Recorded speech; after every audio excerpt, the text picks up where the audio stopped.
happy Friday. This is our last video quiz of the semester. It's kind of bittersweet. I don't know about you, but I've been able to implement and utilize everything that I've learned in this course in my professional development within my career. I've been able to combat issues with fellow employees, with supervisors, with my personal department itself. I've learned listening techniques. I've learned empathy, compassion. There's a bunch of things I have taken from this course and I was able to utilize within my own life. And it doesn't have to stop with professionalism. It kind of overflows into your personal life as well. Communication is such an important aspect to human behavior and how we interact with other people. And I think that's awesome. Higher education, I feel like, is needed when you get into a career and you're wanting to become a leader. It's a part of leadership, communicating with other people and knowing how they communicate, having that compassion, which is funny because today at work, totally off subject, but today at work I was talking to a coworker and we were talking about a certain supervisor in the department, and kindness and niceness is not the same thing. You can be nice all you want, but being kind really takes something out of an individual. It takes determination to be kind. Not everyone can be kind. If you're a supervisor and you're kind, you're caring about, and you have empathy, and you're caring about your fellow employees. You care about how they do their job. You care about their life outside of work. You care about, if they're able to do their job or not. If you're just nice, it's just a person filling a slot, a person with a job title. Of course, as a supervisor, you want your employee to do what they're supposed to do within their job description. But you also want to have that kindness and understanding, or else that employee is just like, oh, well, you're nice, but it's pretty much it. I'm just a person filling that role, which was interesting. So that brings me to what should we learn? What should we have learned? I have a couple things. I think that SMART goals, that's really important to implement within a company, organization, or business. SMART goals are very, they're intricate.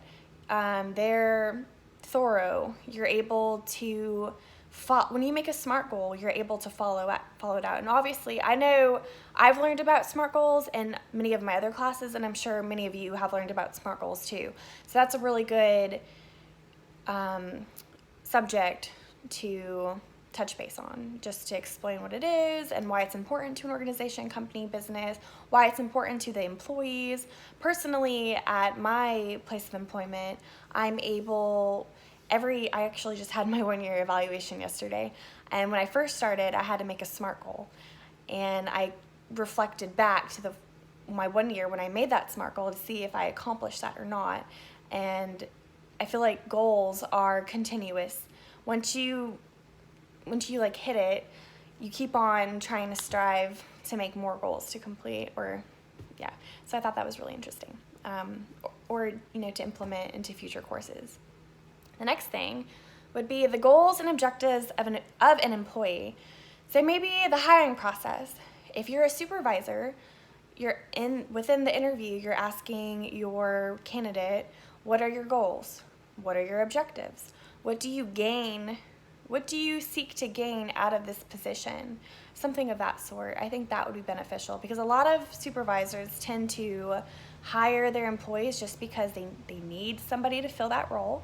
But anyone can fill a role and not be passionate about what they do, and that kind of sets them up for failure, because I feel like an employee really needs to fit the company's value, their mission statement, and their values. They need to fit within that organization so that way they can be successful and help the company, business, organization grow as well. So goals, objectives, those are very important. The third thing that would be beneficial: social media. Is it harmful? Is it beneficial? What should be posted? What should not be posted? So I know a lot of companies, they creep on social media when they're interviewing a candidate. Back when I was an undergrad, I worked at the FOI at Austin Peay State University as an undergraduate assistant, and I was able to interview potential fitness staff. And before I interviewed them, I creeped on their Facebook, Instagram, Twitter, before I even contacted them for an interview, just to see. Most of the time, your social media reflects you as a person, so kind of that way. And then when I got my first full-time position, my social media was viewed, and they were very open about that. So I think that's very, very important. What should you post? What should you not post as a professional? I think that would be, because social media, we're living in a social media day and age where our whole lives are on the internet and it's behind a screen. My fourth topic and the last topic, which kind of wraps everything together, is boundaries.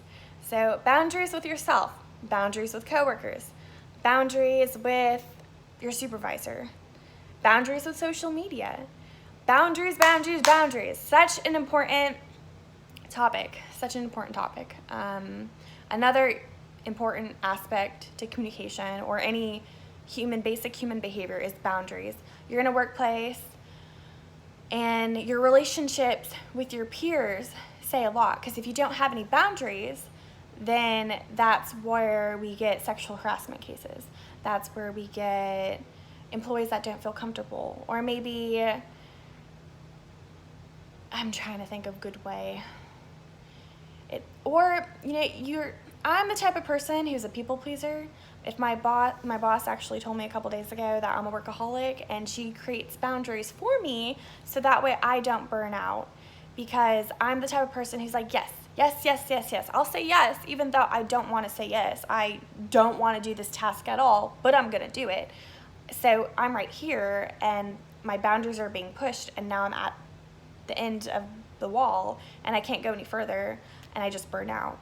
So I think that's very important as well.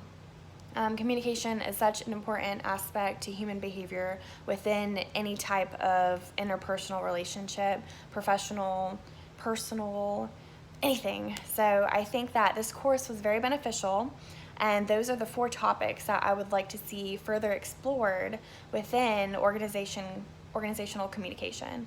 So it was a joy taking this class. I'm very, very thankful, and I'm very genuine about it too, because I enjoyed taking this class. I was able to implement and utilize most of these things, and it helped me. It helped me overcome a lot of obstacles within my own professional career, which is very nice. So all right, thank you.